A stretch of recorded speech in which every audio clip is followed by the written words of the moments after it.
When you picture a medieval woodcutter's work, you think about strength. How wide the shoulders, how heavy the axe, how many hours a man can swing before his arms give out. Every forester, every estate steward, every man who had managed a woodland in England would tell you the same thing. The man who cuts the most wood is the man who works the hardest. But the thing that kept poor families cold in winter was not laziness. It was waste. A strong man swinging an axe the wrong way cuts half as much wood in twice as much time as a man who understands what the blade is actually doing when it enters a log. The problem was never the strength. It was the angle. One woodcutter in the village of Ashton, on the edge of Bernwood Forest in Oxfordshire, understood this before his second winter working his family's coppice rights. His name was Walter. He was 23 years old in the autumn of 1287, a free tenant who had inherited the right to work a 6-acre coppice plot from his father, who had died in the summer from a chest fever that took him in 4 days. Walter had a wife named Alice, a daughter of 2 years, and a son born in August who had not yet been named, because Walter was waiting until he was certain the boy would survive the first cold months. He had half a cord of seasoned ash stacked against the cottage wall. A household through a hard Oxfordshire winter needed 3 cords minimum, 4 if the thatch was thin, which his was. He could not buy the difference. The estate steward had assessed his father's debt at 14 shillings, owed against 3 seasons of poor harvests, where the family had borrowed grain from the Lord's store. 14 shillings was more than Walter would earn in 6 months of labor if he worked every day the weather allowed. The coppice rights his father had held gave him the wood to cut and sell, but only from the designated 6-acre plot, only in the approved rotation, and only after the steward's man had walked the plot in October and marked which stools could be cut and which had to stand another season. The steward's man had walked the plot in the 2nd week of October and marked 19 stools for cutting. 19 stools of mixed ash and hazel, the largest with stems 2 inches thick and 8 feet tall, the smallest barely worth the effort of cutting. Walter had counted them. At the rate he had been cutting since he took over the plot in September, working from first light to failing dark, he could manage roughly 40 bundles a week. 19 stools, properly cut and bundled into faggots, would yield perhaps 90 bundles of firewood if the wood was dry, less if it was green. 90 bundles at a penny, a bundle in the Thames market was 7 shillings and 6pence. Against a 14-shilling debt and 3 cords of winter fuel still needed, the arithmetic did not work. His neighbor Edmund, who worked a coppice plot 2 acres larger on the north side of the same wood, had watched Walter cut for 3 days in mid-September and said nothing until the 4th morning, when he arrived at the plot boundary, set down his own axe, and watched Walter take 11 strokes to bring down a stem that Edmund had seen his own father cut in 4. Edmund was 51. He had worked Bernwood coppice since he was Walter's age, and he had the hands to show for it, the left index finger missing its tip from a slip in 1269, the right palm cross-hatched with the thin white lines that hazel stubs leave when a man reaches into a stool without looking. He was not a patient man by nature, but he understood debt, and he understood what a young family looked like in October when the numbers were running the wrong direction. He said 2 words, "Watch me." What Edmund showed Walter that morning was not a secret in any formal sense. It was a piece of knowledge so practical and so invisible that it had never needed to be written down, because Every man who worked coppice either learned it from someone who already knew it or spent years cutting at half efficiency until his body found the angle by accident. The principle was this: a coppice stem does not fail at the point where the axe enters it. It fails at the point of maximum leverage, which is almost never where the blade lands.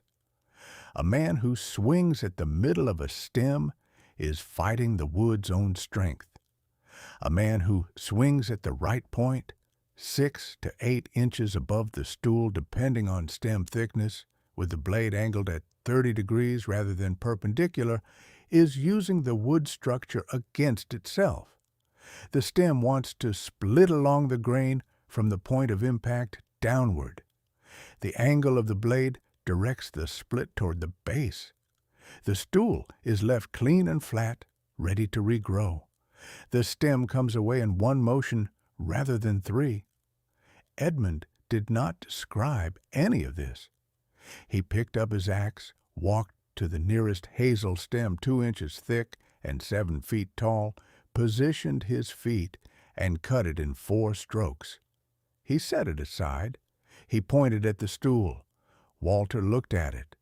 The cut was clean, angled slightly, flush with the level of the surrounding stools. There was no torn fiber, no split running down into the root system that would weaken regrowth. Then Edmund pointed at the stool Walter had cut the previous afternoon. It was ragged at the top, the wood torn rather than cut on 2 of the 4 sides, with a split running 6 inches down into the base. That stool would regrow, but slowly. It had been damaged below the cut line.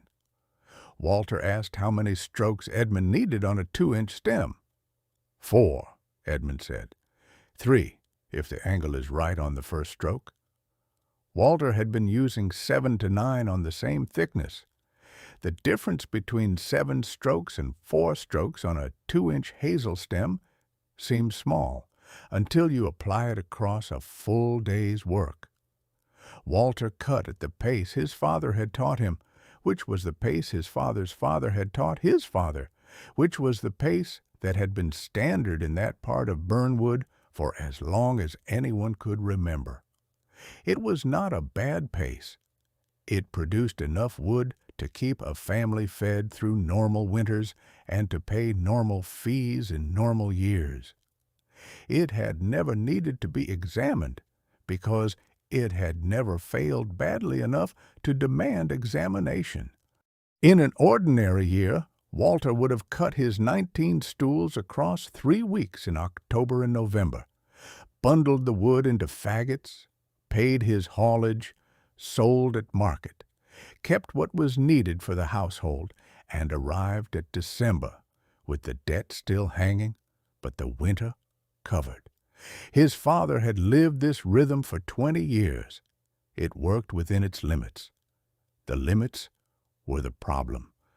Walter's debt was not ordinary.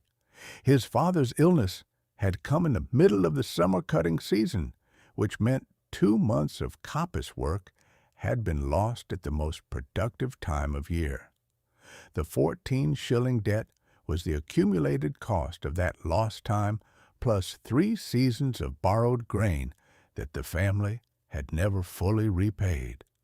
An ordinary pace of cutting in an ordinary autumn would not close an extraordinary gap.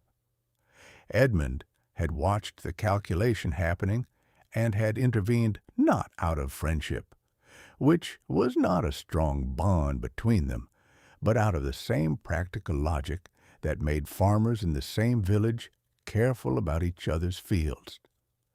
A family that failed its winter was a drain on the village's resources, on the common store, on the goodwill of neighbors who would be asked to help. Edmund had children of his own to feed. He had no interest in watching the family next to his plot collapse into a debt spiral that would eventually affect everyone around them. He showed Walter the angle on that first morning. He corrected Walter's foot position, which affected the arc of the swing.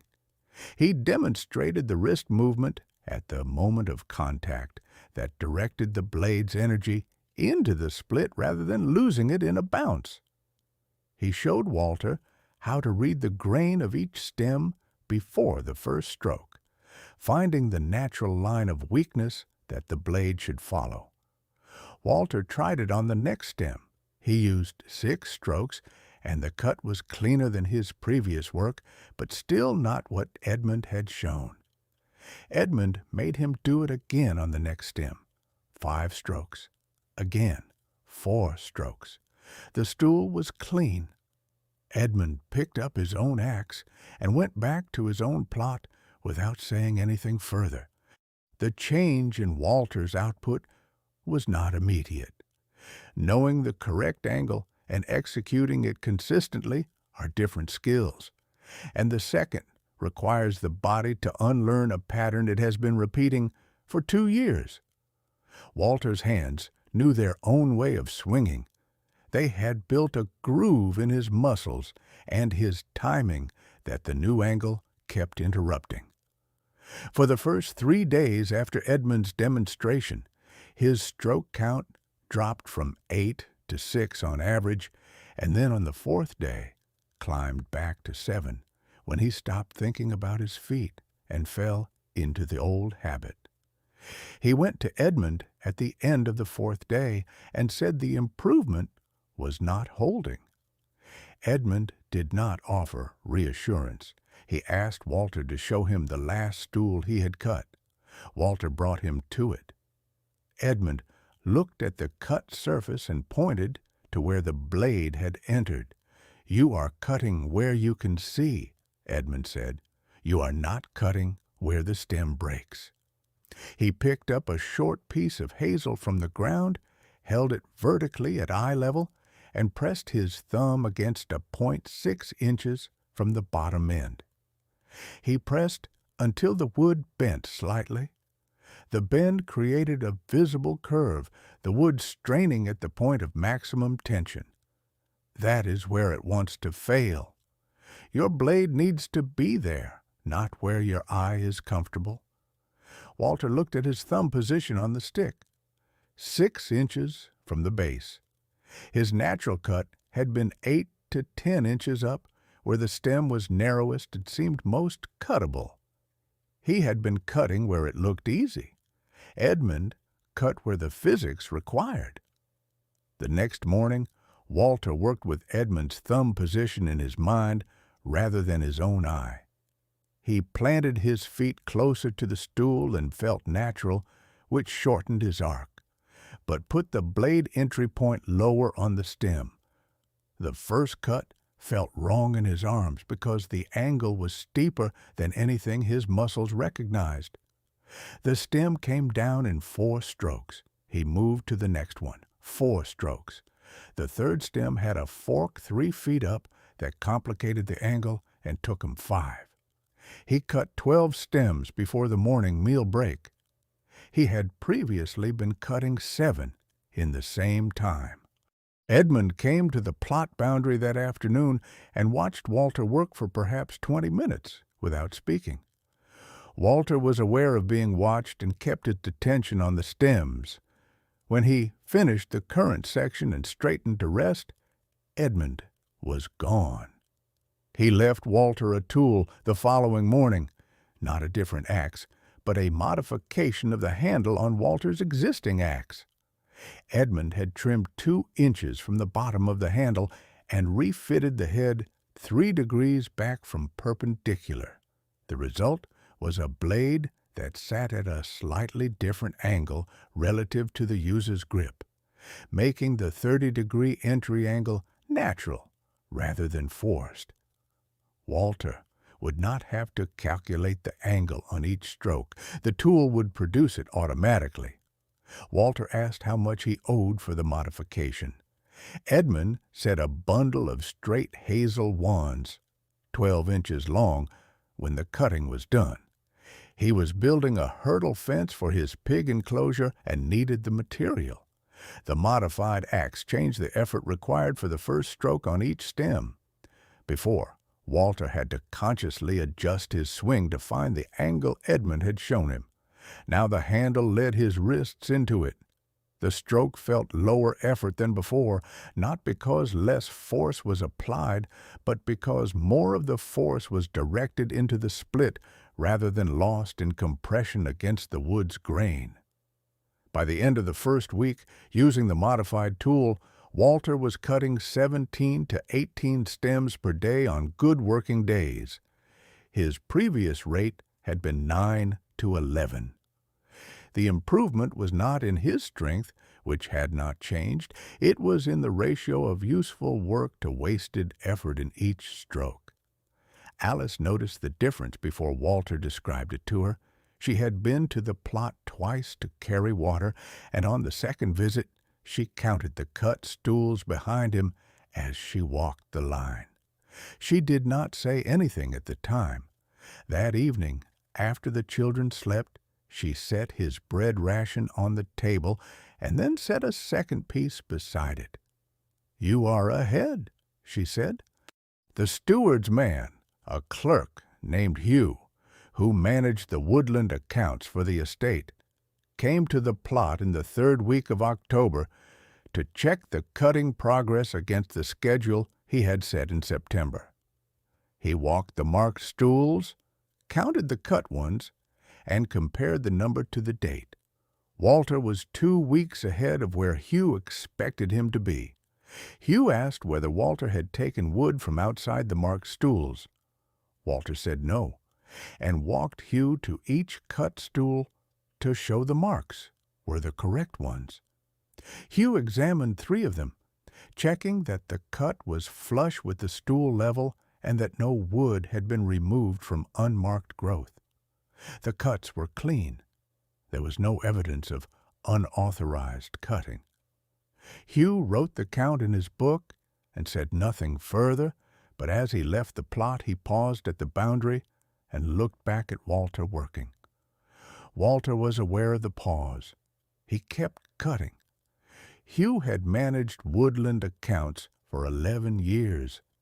He understood what a normal cutting pace looked like. He had never seen a tenant 2 weeks ahead of schedule on a 19-stool plot in October without help. He noted it in his record as an anomaly, but did not investigate further, because there was no rule against cutting efficiently, and the marks were correct. The significance of being ahead was not lost on Walter. 19 marked stools was the legal limit for the season. He could not cut beyond what was marked without penalty.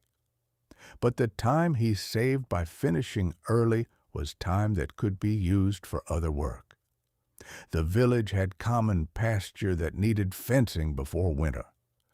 The fence work paid 3 farthings a day for a man who could carry stakes and swing a mallet. 3 farthings a day for 2 weeks was 7 shillings. Not enough to clear the debt alone, but enough to change the arithmetic. He went to the reeve on a Friday and offered his labor for the fence work. The reeve, a man named Robert, who had been managing the village's common land obligations for 9 years, looked at Walter for a long moment before answering.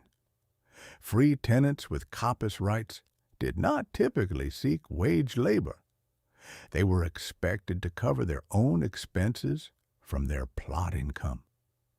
A man asking for fence work in October was usually a man who had fallen behind on his cutting. Walter explained that he was ahead, not behind. Robert asked how many cut stools.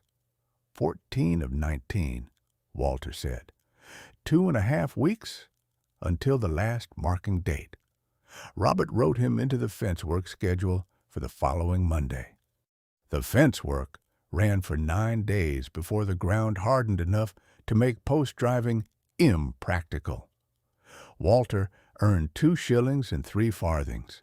He finished his 19 stools on November the 8th, 3 days before the final marking date, with a total of 94 bundles of firewood cut and stacked, 4 more than he had projected. He sold 71 bundles at the Thames market at a penny each, kept 23 for the household, and paid the haulage from the sale proceeds. The total income from the coppice and the fence work was 8 shillings and 7 pence. Against the 14-shilling debt, he was still short by 5 shillings and 5 pence. He had not solved the problem, but he had changed its shape. A 14-shilling debt that he could not approach at his old cutting rate had become a 5-shilling shortfall that he could address through a combination of the following season's early cutting and whatever winter labor the estate would offer.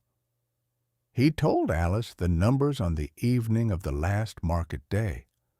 She was nursing the boy who had been named Thomas 3 weeks earlier when it became clear he was going to hold.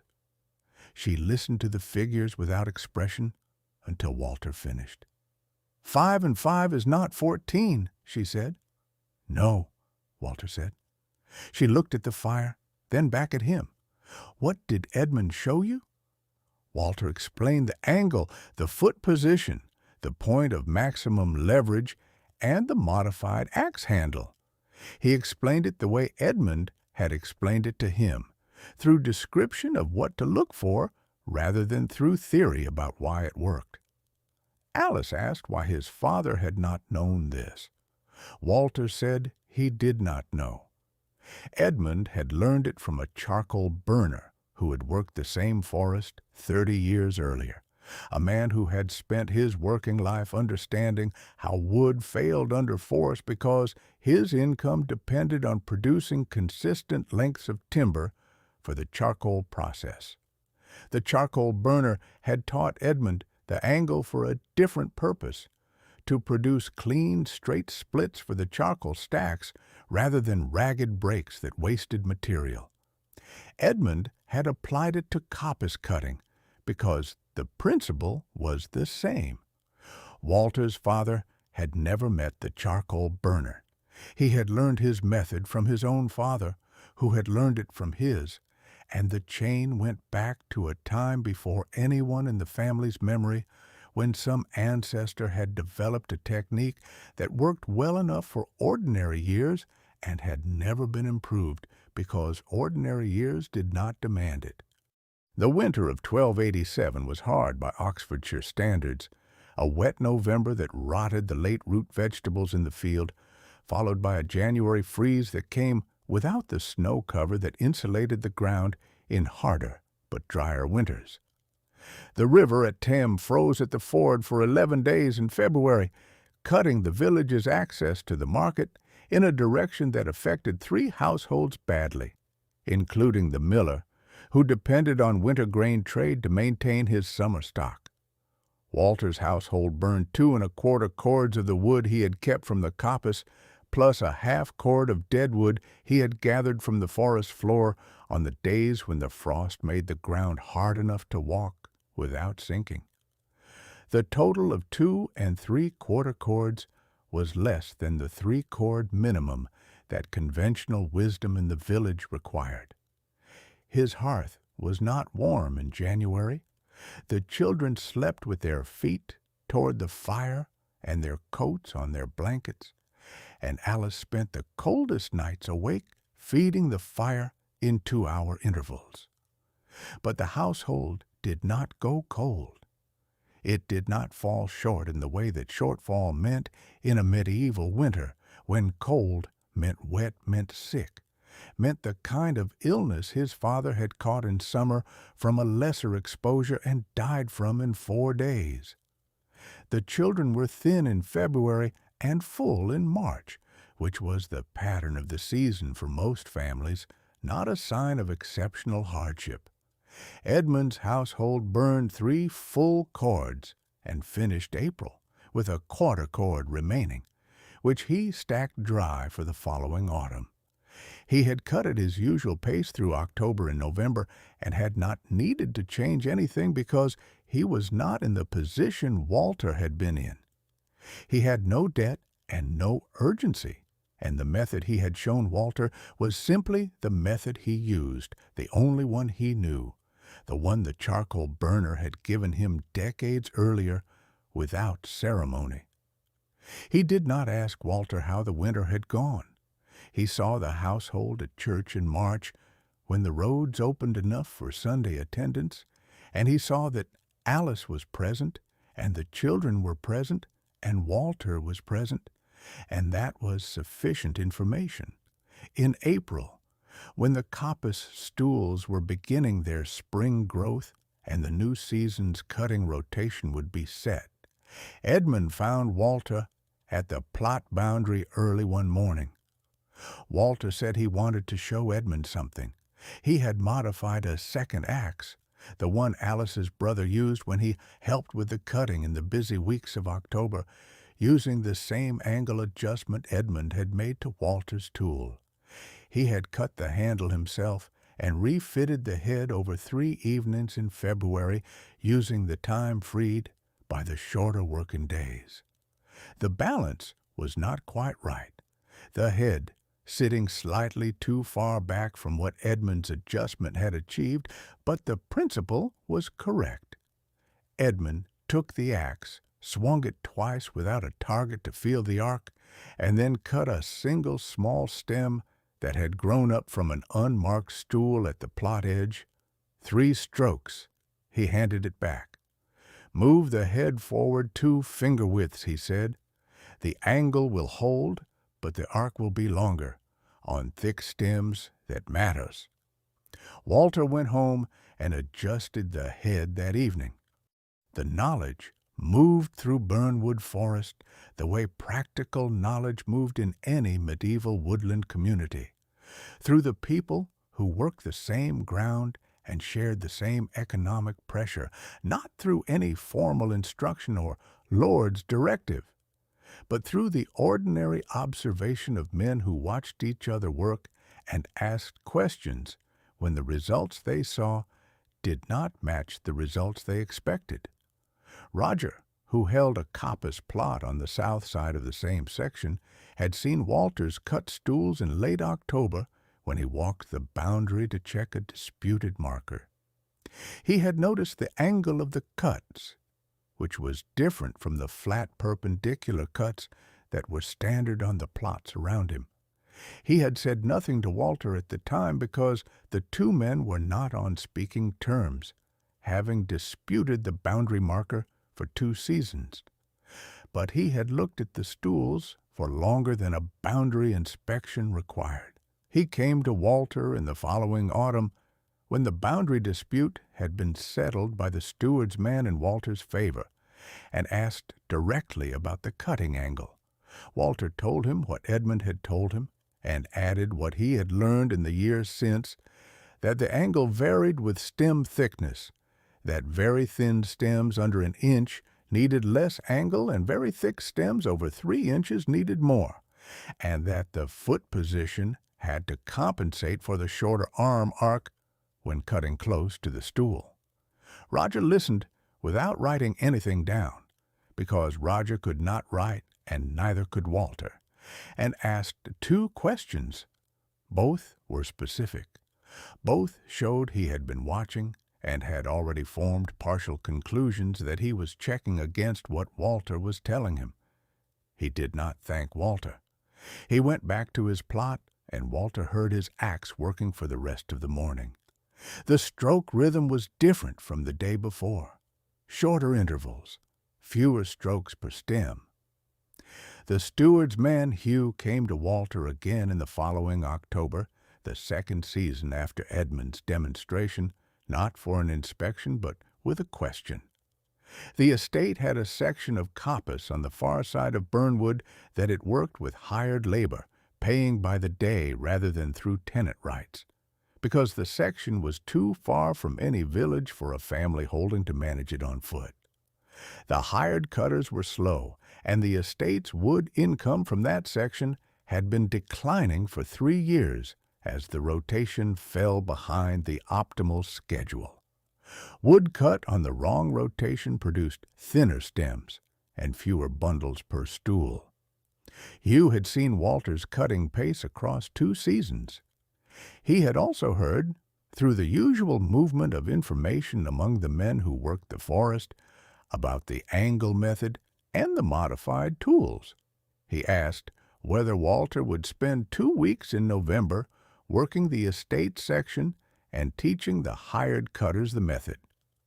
Walter asked what the estate would pay. Hugh said 4 pence a day, plus the cancellation of 2 shillings of the outstanding debt. Walter said he needed to know how many cutters. 4 men, Hugh said. Walter said he would need a week, not 2, if the men were willing to be corrected. Hugh looked at him for a moment, the way a clerk looks at a figure that does not match his ledger. 1 week, he said. The 2 shillings stands. Walter worked the estate section for 6 days in November of 1288. He taught the 4 hired cutters the angle, the foot position, and the point of entry. He demonstrated on each man's first stem of the day and then watched the man attempt the next one. He corrected what needed correcting. He made each man cut a stem his way before he allowed the man to continue with his own. 2 of the 4 improved their pace within 3 days. 1 improved partially. 1 did not improve at all, and Walter could not determine whether this was a problem of comprehension or of physical habit too deep to redirect in a week. He reported this to Hugh without trying to make the unsuccessful case sound better than it was. Hugh wrote the 4 names in his account book with a notation beside each. On the last day, Hugh walked the cut section and counted the stools. The 6 days of work from 4 men had produced what he projected would have taken 9 or 10 days at the previous rate. He did not share this calculation with Walter. He crossed 2 shillings from Walter's debt record and paid the day rate without comment. The outstanding debt that had stood at 14 shillings in the autumn of 1287 reached 0 in the spring of 1290, 2 years and 4 months after Edmund had stood at the plot boundary and watched Walter take 11 strokes on a stem that took Edmund 4. The clearance came through a combination of the improved coppice income, the fence work, and estate teaching work that the improved efficiency had made time for, and 1 season of unusually good hazel prices at the Thames market when a wet summer had reduced the supply from distant coppice plots and raised the price per bundle by a third. The debt had not been cleared by one thing. It had been worn down by the accumulation of small improvements, each one dependent on the time and margin that the previous improvement had created. Walter did not make a record of this clearance because he could not write. The debt's elimination appeared in the estate accounts as a settled entry, his name written in the steward's clear hand beside a figure that had finally reached a balance. Edmund heard about the clearance from the reeve, who heard it from the steward's clerk at the quarterly account day. He did not say anything to Walter about it. He had known it was coming for a year, could read the trajectory of it from Walter's cutting pace, and the way the man's shoulders had stopped carrying the particular tightness that debt produces in a man who does not know how to stop calculating. The charcoal burner, who had shown Edmund the angle in the 1250s, was dead by then, had been dead for 15 years. He had worked Bernwood from a camp on the eastern edge for 3 decades and had known more about how wood behaved under cutting, splitting, and burning than anyone else in that part of Oxfordshire, because his income depended on producing consistent lengths and consistent heat output, and consistency required understanding what the material was actually doing rather than what convention said it should do. He had taught Edmund the angle not as a favor and not as instruction in any formal sense. He had done it the way a craftsman corrects a visible inefficiency in another craftsman's work, when they are standing close enough to each other for the correction to take no time at all. He had picked up a piece of hazel from the ground, held it at the level of Edmund's eyes, and pressed his thumb against the point where the wood wanted to break. "There," he said. Edmund had looked at the thumb and understood. Walter's son Thomas, named in November of 1287, when it became clear he would hold through the winter, worked the same 6-acre coppice plot from the age of 12 alongside his father. By the time Walter was in his 40s and the harder cutting days were behind him, Thomas was doing the main work of the plot and had been since he was 15. Thomas cut at 4 strokes on a 2-inch stem. He had never cut at any other rate because he had learned from his father, who had learned from Edmund, who had learned from the charcoal burner, and the chain had not broken. He did not know he was doing something that had been consciously taught rather than being the obvious way to do it. It was simply how you cut. The angle was the angle. The foot position was the foot position. The stool came away clean, and the next one was ready. He taught his own son the same way, not through explanation, but through demonstration and correction. When his son's stroke count climbed to 6 on a 2-inch stem, Thomas walked over and said 2 words. "Watch me." The same words Edmund had used at the plot boundary in October of 1287 in the same forest 40 years later. The knowledge was not recorded. It did not need to be. It lived in the angle of the blade, in the position of the feet, in the point 6 inches above the stool where the stem wanted to break. It lived in the hands of the men who worked Bernwood coppice through the following generations, and in the cleaner-cut stools that regrew faster and produced thicker stems in the next rotation, and in the households that came through hard winters on wood that would not have been cut in sufficient quantity if the old slow method had never been examined. The debt that had nearly taken Walter's family in the winter of 1287 was paid in full by 1290. The method that made it payable had existed in Bernwood since the charcoal burner had worked out the angle from 30 years of observation sometime in the 1240s. The gap between the charcoal burner's knowledge and the coppice tenant's practice was 40 years and 1 morning at a plot boundary. Edmund had crossed it in 2 words. Walter had learned it in a week. His family had survived on it for a winter, and the forest had remembered it long after all of them had gone.